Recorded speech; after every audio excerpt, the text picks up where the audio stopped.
Hello বন্ধুরা, কেমন আছেন সবাই? আশা করি সবাই ভালো আছেন। আমাদের আজকের গল্প প্রেমের পাঁচফোড়ন পর্ব 5 এবং 6। রাইটার আফনান লারা। বন্ধুরা, এই গল্পটি যদি ভালো লাগে অবশ্যই লাইক করবেন, কমেন্টস করবেন, আর আমাদের চ্যানেলে যদি আপনি নতুন হয়ে থাকেন অবশ্যই সাবস্ক্রাইব করে বেল আইকনটি প্রেস করে রাখুন, যাতে নতুন নতুন ভিডিও আপলোড করার সাথে সাথে আপনার নোটিফিকেশনে চলে যায়। আর এই গল্পটি পড়ার সময় অবশ্যই সাউন্ড অফ করে নিতে পারেন, কারণ এই গল্পের সাথে কথা বলার কোনো মিল পাবেন না। ধন্যবাদ।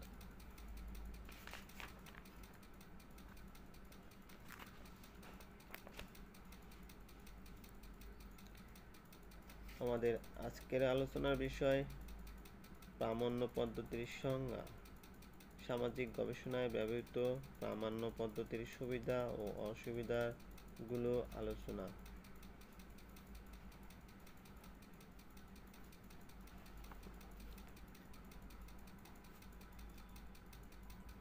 সামাজিক গবেষণায় ব্যবহৃত প্রামাণ্য পদ্ধতি বা ডকুমেন্ট স্টাডির সুবিধাসমূহ। সামাজিক গবেষণায় ব্যবহৃত প্রামাণ্য পদ্ধতি বা ডকুমেন্ট স্টাডির সুবিধাসমূহ নিয়ে নিম্নে আলোচনা করা হলো। 1. উপযোগী তথ্য সংগ্রহের মাধ্যম। যেসব বিষয় বা তথ্য সম্পর্কে অনুসন্ধান কাজে গবেষকের দৈহিক প্রবেশাধিকার সম্ভব নয়, সেসব বিষয় বা তথ্যের উপর অনুসন্ধানের ক্ষেত্রে প্রামাণ্য পদ্ধতি বা ডকুমেন্ট স্টাডি অত্যন্ত উপযোগী, খুবই কার্যকর। সুতরাং প্রামাণ্য পদ্ধতি বা ডকুমেন্ট স্টাডি ঐতিহাসিক গবেষণার অন্যতম প্রক্রিয়া হিসেবে কাজ করে থাকে। প্রতিক্রিয়াহীনতা। এ পদ্ধতিতে ডকুমেন্ট থেকে তথ্য সংগ্রহ করা হয়, তাই এখানে কোনো প্রতিক্রিয়ার প্রভাব পরিলক্ষিত হয় না। এছাড়া এ পদ্ধতিতে গবেষক যেহেতু প্রত্যক্ষভাবে কোনো উত্তরদাতার কাছ থেকে তথ্য সংগ্রহ করেন না, সেজন্য সে তথ্য সংগ্রহের ক্ষেত্রে গবেষককে উত্তরদাতার দ্বারা প্রভাবিত হওয়ার আশঙ্কা থাকে না, তাই এখানে উত্তরদাতার প্রতিক্রিয়াজনিত কোনো প্রভাব বিদ্যমান থাকে না।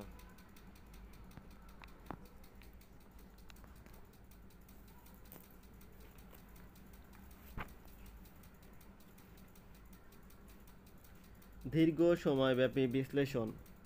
দীর্ঘ সময়ব্যাপী কোনো অনুসন্ধান কাজের জন্য এ পদ্ধতি খুবই ফলপ্রসূ।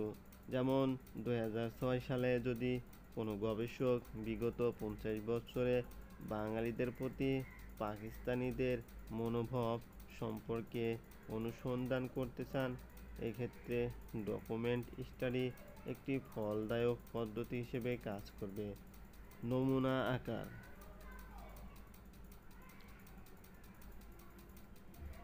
এ পদ্ধতিতে বিস্তৃত এলাকায় এবং বিরাট নমুনা নিয়ে জরিপের মতো কাজ করা যায়।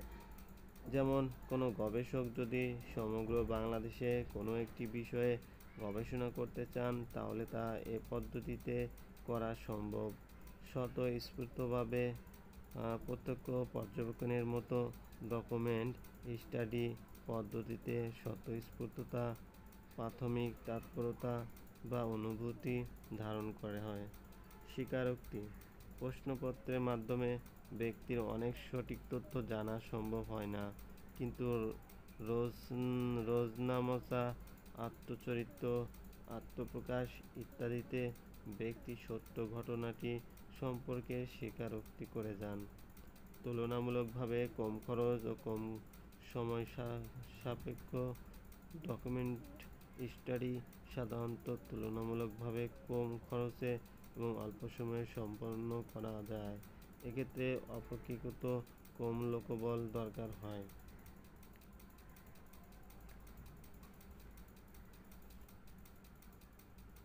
উন্নত মান।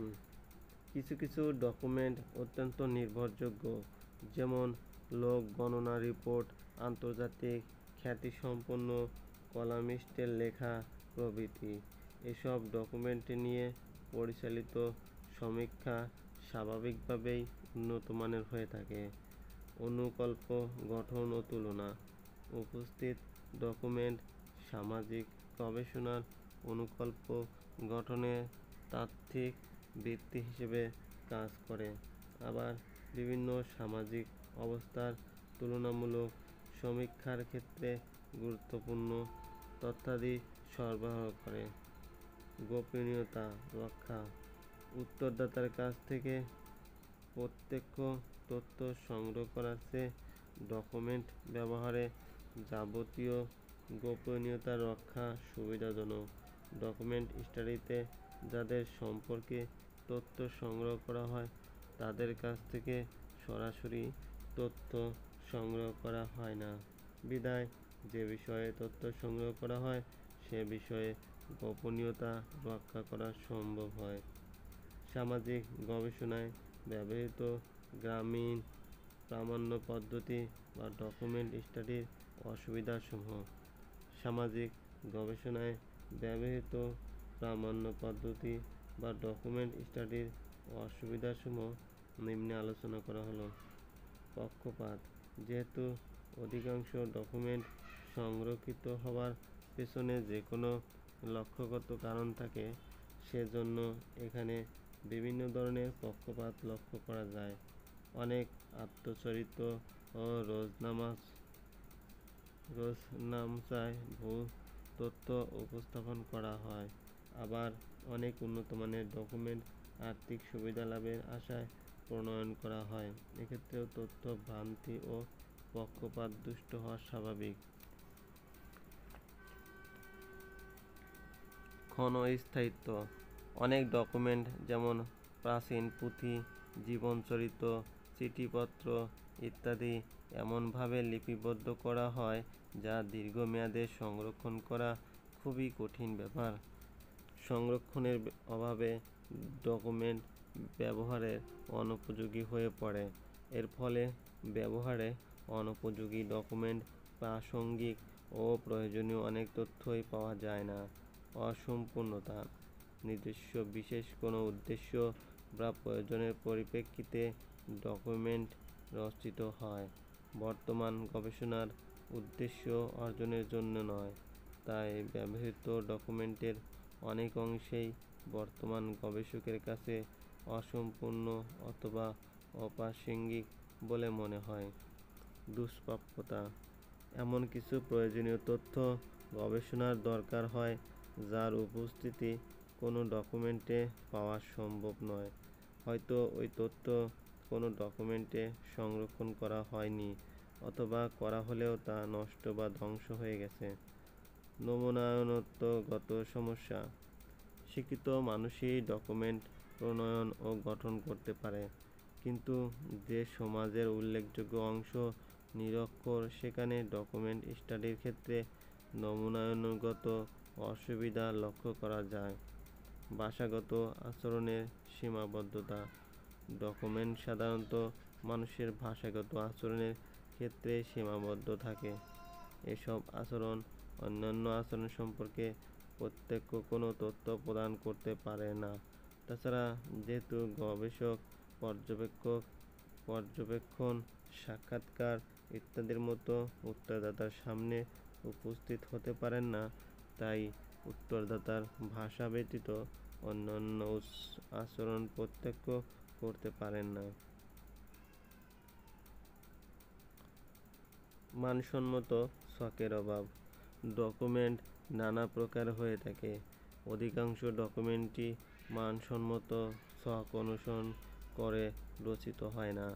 উন্নত মানের পরিসংখ্যান, রেকর্ড, জরিপলব্ধ তথ্য ও সংবাদপত্র ব্যতীত প্রায় সকল শ্রেণীর ডকুমেন্টই এলোমেলোভাবে রচিত হয়।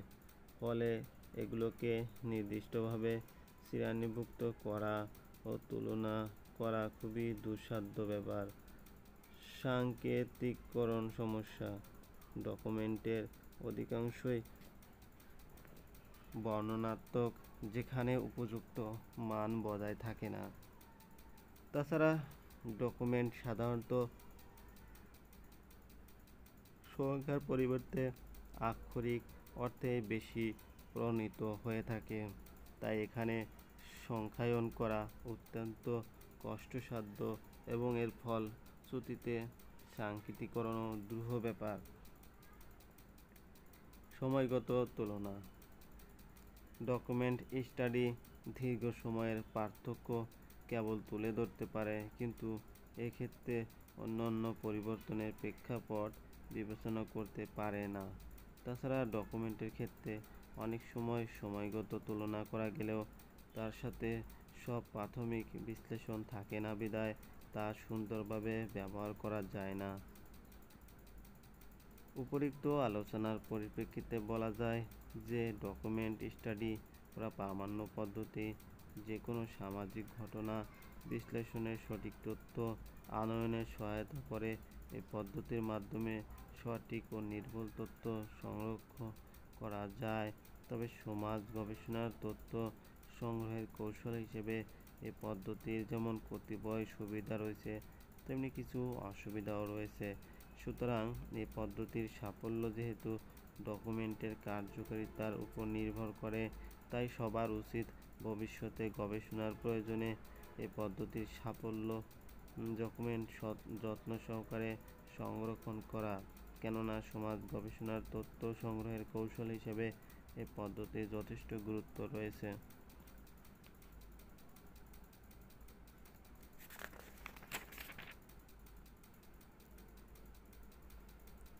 প্রামাণ্য পদ্ধতি বলতে কি বোঝায়?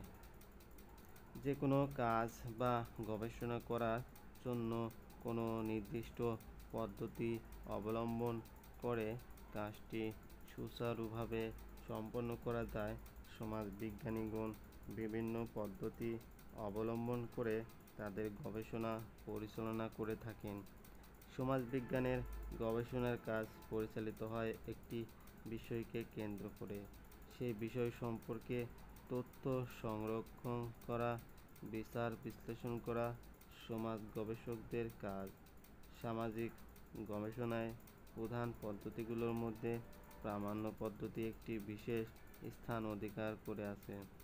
বিশেষ করে ইতিহাসভিত্তিক সামাজিক ঘটনাবলী অনুসন্ধানের ক্ষেত্রে এই পদ্ধতির গুরুত্ব অপরিসীম। সমাজ তথা ব্যক্তি, প্রতিষ্ঠান, সংঘ, সমিতি প্রভৃতির ইতিহাস, ঐতিহ্য, বাস্তবতা ইত্যাদি যেসব দলিলপত্রের মধ্যে নিহিত থাকে এবং এসব দলিলপত্রের তথ্যের উপর ভিত্তি করে যে গবেষণা পদ্ধতি পরিচালনা করা হয় তাকে প্রামাণ্য পদ্ধতি বলে। অন্যভাবে বলা যায়, মানুষের চিন্তা চেতনা, সামাজিক অবস্থা, পরিস্থিতি ইত্যাদি সংক্রান্ত সংগৃহীত, ধারণাকৃত, সংরক্ষিত দলিলাদি বিশ্লেষণের মাধ্যমে তথ্য সংগ্রহ করার পদ্ধতি প্রামাণ্য পদ্ধতি। প্রামাণ্য পদ্ধতিকে অনেক সময় দলিলপত্র ভিত্তিক পদ্ধতি বা প্রামাণিক গবেষণা পদ্ধতিও বলা হয়ে থাকে, কারণ এ ধরনের গবেষণা পদ্ধতিতে দলিলপত্রের গুরুত্বই সর্বাধিক। এসব দলিলপত্র বা প্রমাণাদি যে কোনো ব্যক্তি, সংঘ, প্রতিষ্ঠান বা সমিতির সম্পদ হিসেবে বিবেচনা করা হয়। সমাজের উৎপত্তি ও ক্রমবিকাশের ক্ষেত্রে প্রামাণ্য পদ্ধতির ভূমিকা ও কার্যাবলী অত্যন্ত গুরুত্বপূর্ণ। কেননা এই পদ্ধতির মাধ্যমে সমাজকে পুঙ্খানুপুঙ্খরূপে বিশ্লেষণ করে সমাজতাত্ত্বিক গবেষণায় সফলতা অর্জন করা যায়। ডকুমেন্ট বা প্রামাণ্য দলিল পাওয়ার উৎস হল আদমশুমারি, প্রত্নতাত্ত্বিক নির্দেশনা, আত্মজীবনী, অর্থনৈতিক নথিপত্র, আইন, বিধিমালা ইত্যাদি অসংখ্য উপাদান। সুতরাং আমরা এক কথায় বলতে পারি, প্রামাণ্য পদ্ধতি হচ্ছে দলিলপত্রকে উপজীব্য করে প্রণালীবদ্ধ উপায়ে বিজ্ঞানসম্মতভাবে সমাজ গবেষণা করার পদ্ধতি।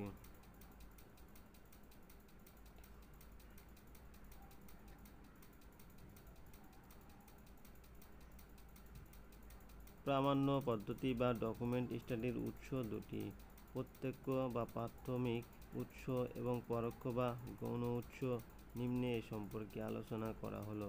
প্রত্যক্ষ বা প্রাথমিক উৎস: যখন কোনো একটি ঘটনা বা অবস্থা কোনো ব্যক্তি প্রত্যক্ষ করে থাকেন এবং তা থেকে যে দলিল তৈরি করে করেন সেটিকে প্রত্যক্ষ দলিল বা প্রাথমিক ডকুমেন্ট বলে। উদাহরণস্বরূপ বলা যায় আত্মজীবনী, ডায়েরি, চিঠি ইত্যাদি।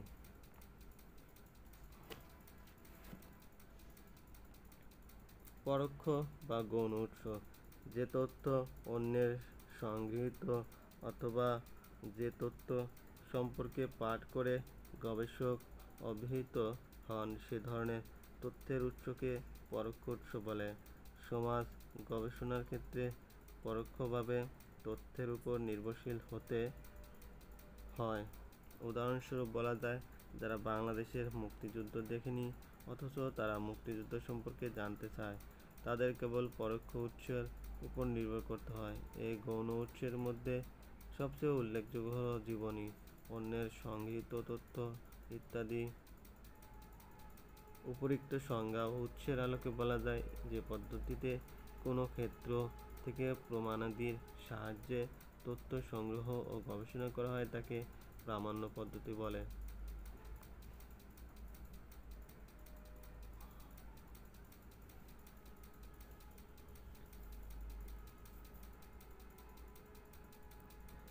বাংলাদেশের সামাজিক গবেষণার প্রামাণ্য পদ্ধতির গুরুত্ব বা প্রয়োজনীয়তা। সমাজের বিভিন্ন ঘটনার একটি পটভূমি থাকে, আর এ পটভূমির মধ্যে নিহিত থাকে সামাজিক ঘটনার কারণ ও ফলাফল। কোনো কিছুই এমনিতে আসে না, অতীতের মাঝেই তার যোগসূত্র খুঁজে পাওয়া যায়। তাই সমাজ গবেষণার ক্ষেত্রে প্রামাণ্য পদ্ধতি একটি গুরুত্বপূর্ণ পদ্ধতি হিসেবে স্বীকৃতি পেয়েছে। নিম্নে বাংলাদেশের সামাজিক গবেষণার প্রামাণ্য পদ্ধতির গুরুত্ব, প্রয়োজনীয়তা আলোচনা করা হলো। প্রাচীন সভ্যতার ইতিহাস জানা।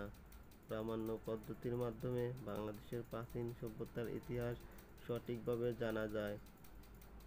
বাংলাদেশের প্রত্নতাত্ত্বিক জাদুঘরে সংরক্ষিত উপাদানের ভিত্তিতে বাংলাদেশের সভ্যতার গতি ও প্রকৃতি সম্পর্কে একটি ধারণা পাওয়া যায়। শুধু তাই নয়, প্রাচীন সভ্যতাসমূহের মধ্যে কী ধরনের পার্থক্য বা মিল ছিল, এলাকা ভেদে কোনো পার্থক্য ছিল কিনা তাও বিভিন্ন প্রত্নতাত্ত্বিক উপাদান বিশ্লেষণ করে জানা যায়। ফলে আমাদের চোখের সামনে প্রাচীন বাংলাদেশের একটি সার্বিক চিত্র ফুটে ওঠে। প্রাচীন দলিল দস্তাবেজের নকশা জানা। বিজ্ঞান ও প্রযুক্তির বদৌলতে আজ দলিল দস্তাবেজ নতুন আকার ধারণ করলেও প্রাচীনকালে এর বিষয়বস্তু এতটা সহজ ছিল না। প্রাচীনকালে মানুষ তাদের কোনো দলিল বা ঘটনার প্রমাণ রাখতে বিভিন্ন প্রকার চিহ্ন, প্রতীক ইত্যাদি ব্যবহার করে কোনো এলাকা বা বিষয়ের বর্ণনা দিত। লিখন পদ্ধতির আবিষ্কারের পূর্বে এটাই ছিল মূলত প্রাচীন ভূপ্রকৃতি ও সামাজিক চিত্র ধারণ করে রাখার পদ্ধতি। জাতীয় জাদুঘরে সংরক্ষিত বিভিন্ন প্রাচীন দলিল দস্তাবেজ বাংলাদেশের প্রাচীন দলিল দস্তাবেজের নকশার একটি উৎকৃষ্ট উদাহরণ।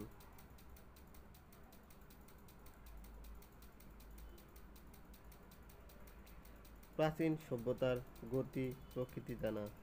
আধুনিক ধনতন্ত্রের যুগে সভ্যতা নানা প্রকার অর্থনৈতিক ক্রিয়াকর্ম দ্বারা আবর্তিত হলেও পূর্বে এরূপ ছিল না। তখন অর্থনৈতিক ক্রিয়াকর্ম ছিল নির্দিষ্ট স্থানভিত্তিক এবং কোনো নির্দিষ্ট লোক দ্বারা পরিচালিত। ফলে কোনো বৃহৎ অঞ্চলের রাজা বা জমিদারের নির্দেশে সে এলাকায় অর্থনৈতিক ক্রিয়াকলাপ নির্ধারিত হতো। বাংলাদেশের প্রাচীন রাজা বাদশাদের জীবনালেখ্য থেকে আমরা এসব উপাদান পেতে পারি। প্রাচীন সমাজের আচার অনুষ্ঠান অধ্যয়ন। বাংলাদেশের প্রাচীন সমাজের আচার অনুষ্ঠান পরিবার কেন্দ্রিক ছিল না, সমাজ কেন্দ্রিক ছিল। এসব বিষয়ের তথ্য প্রাচীন সমাজের আচার অনুষ্ঠান ভিত্তি বা দলিল থেকে পাওয়া যায়। যেমন বাংলাদেশের প্রাচীন জনগোষ্ঠী প্রাকৃতিক দুর্যোগ এবং হিংস্র জীবজন্তুর হাত থেকে রক্ষা পাওয়ার জন্য গাছ, নদী, সূর্য, চাঁদ, দেবতা প্রভৃতির পূজা করত এবং তাদের সন্তুষ্টি লাভের জন্য তাদের উদ্দেশ্যে খাদ্য সামগ্রী এবং জীবজন্তু উৎসর্গ করত, যা পরবর্তীকালে গবেষকরা বিভিন্ন গবেষণা করে আবিষ্কার করেন। বর্তমান সমাজ সম্পর্কে ভবিষ্যৎ জ্ঞান। বাংলাদেশের প্রাচীন সমাজের বিভিন্ন উপাদানের প্রেক্ষিতে তখন সমাজ কিভাবে পরিবর্তিত হয়েছে সেই ধারণার আলোকে বর্তমান সমাজের পরিবর্তনের ধারণা সম্পর্কে একটি ভবিষ্যদ্বাণী করা যেতে পারে। যেমন সমাজের আদি প্রতিষ্ঠান হিসেবে পরিবার তার স্বতন্ত্র মর্যাদায় টিকে থাকবে কিনা সে ব্যাপারে অতীতের আলোকে বর্তমানের নিরীক্ষায় ভবিষ্যতের একটি দিক নির্দেশনা দেওয়া যেতে পারে, যা প্রামাণ্য দলিলের মাধ্যমে গবেষণা করে বের করা সম্ভব।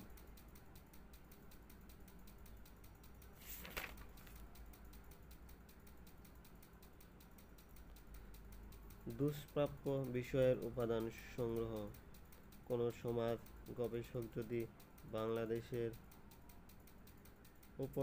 উপনিবেশিক আমলের কোনো উপাদান বা তথ্য সংগ্রহ করতে চান, তাহলে তার পক্ষে ঔপনিবেশিক আমলে ফিরে যাওয়া সম্ভব নয়।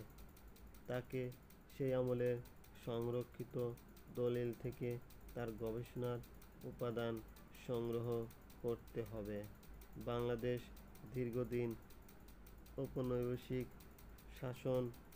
শোষণের অধীনে ছিল, তাই ঔপনিবেশিক আমলে বাংলাদেশের অবস্থা, জনগণের জীবনযাত্রার ধরন, আচার আচরণ ইত্যাদি সম্পর্কে জানতে হলে অবশ্যই প্রামাণ্য পদ্ধতির উপর নির্ভর করতে হয়। সুতরাং বাংলাদেশে প্রামাণ্য পদ্ধতির গুরুত্ব অপরিসীম।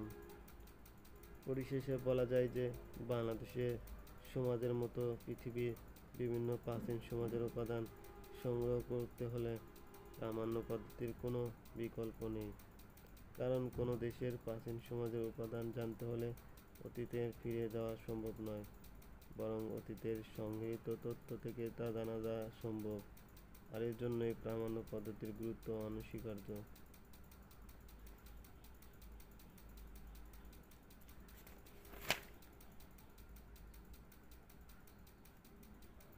নমুনায়নের সহায়ক। কেস স্টাডি নমুনায়নকে সাহায্য করতে পারে, কারণ একক সময়ের বৈশিষ্ট্য ও গুণাগুণের ভিত্তিতে এই পদ্ধতি দক্ষতার সাথে শ্রেণীবদ্ধ করতে পারে। প্রশ্নপত্রের রূপরেখা প্রণয়নে সহায়ক। যেহেতু ব্যক্তির বিস্তারিত বৈশিষ্ট্যগুলি জানা সম্ভব হয়, সে কারণে পরবর্তীতে তা প্রশ্নপত্র ও শিডিউল প্রণয়নে সাহায্য করে। এ পদ্ধতি সুসংবদ্ধ প্রকল্প গঠনে সহায়ক। এ প্রসঙ্গে অধ্যাপক গুডহেড বলেন, এটি সত্য যে কেস স্টাডির মাধ্যমে অর্জিত গভীর অন্তর্দৃষ্টি পরবর্তী কোনো পূর্ণাঙ্গ গবেষণায় ফলদায়ক প্রকল্পে প্রণয়নে সাহায্য করতে পারে। সমস্যা সমাধানের পথ নির্দেশনা। কেস স্টাডি পদ্ধতি বাস্তব অবস্থা বা সমস্যার বিস্তৃত অনুসন্ধানে নিয়োজিত হয় বলে এটি সমস্যা সমাধানের পথ নির্দেশনা দিতে পারে। সামাজিক গবেষণায় কেস স্টাডি পদ্ধতির অসুবিধা সুবিধাসমূহ।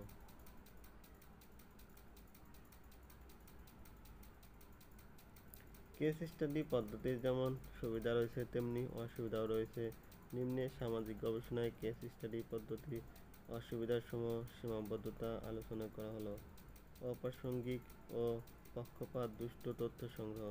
এই পদ্ধতিতে অপ্রাসঙ্গিক, অতিমাত্রায় আত্মনিষ্ঠ, মূল্যবোধ বিজড়িত ও পক্ষপাতদুষ্ট তথ্য সংগৃহীত হওয়ার সম্ভাবনা থাকে। ত্রুটিপূর্ণ ও বিপজ্জনক। এ পদ্ধতিতে সাধারণীকরণ ও তুলনাকরণের কোনো সুযোগ